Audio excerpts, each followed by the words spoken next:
폭설이 내렸던 지난 6일 주차된 차를 향해서 누군가 급하게 달려갑니다. 손에는 빗자루가 들렸는데요. 그 순간 차량 하부에서 새빨간 불길이 치솟죠. 저게 내 차인가? 내 차 아니길 바라는 바였어요. 너무 황당하고 놀랬죠, 많이. 소복이 쌓인 눈조차 거센 불길에 금세 녹아버리고 말 정도였습니다. 대체 얼마나 큰 화재였던 걸까? 차는 앞부분이 모두 탄 채로 여전히 그날에 멈춰 있었습니다. 특히 안쪽 엔진 부위는 새카맣게 그을려서 형체를 도무지 알아볼 수가 없을 정도였죠. 운전하는 중에 이상하게 차에서 기름 냄새가 나더라고요. 그래서 카센터 방문을 한 거죠. 본네트를 여시고 보시더니 수리가 안 될 것 같다. 그래서 제가 서비스 센터로 전화를 했죠. 차를 정비소에 맡기고 출근했던 제보자 대신 현장에는 견인차 운전기사가 도착했습니다. 말없이 차에 탔던 견인차 운전기사는 차에 시동을 거는데요. 그런데 좀 뭔가 이상합니다. 시동이 안 걸리네요. 시동이 잘 걸리지 않자 다시 시동을 건 순간 일이 터지고 만 거죠. 불이 났어요? 검은 연기가 솟아오르는 걸 본 정비소 사장은 빗자루를 들고 나와 눈으로 불을 꺼보려고 시도합니다. 아이고. 하지만 이미 시작됐던 불길은 속수무책으로 번져나갔죠. 대형 화재가 될 수도 있었던 상황. 옆에 있던 차량도 급하게 자리를 떴습니다. 불길은 걷잡을 수 없이 커지더니 이내 차를 집어삼키는데요. 소방관이 도착한 뒤에야 겨우 꺼졌던 불꽃. 이렇게나 큰 화재가 발생했던 이유가 뭘까?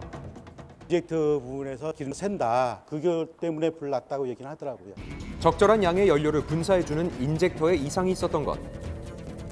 연료가 외부로 누출이 되고 그로부터 무리하게 시동을 걸면서 불꽃이 점화돼 가지고 엔진룸 전체로 화재가 이어질 수 있습니다.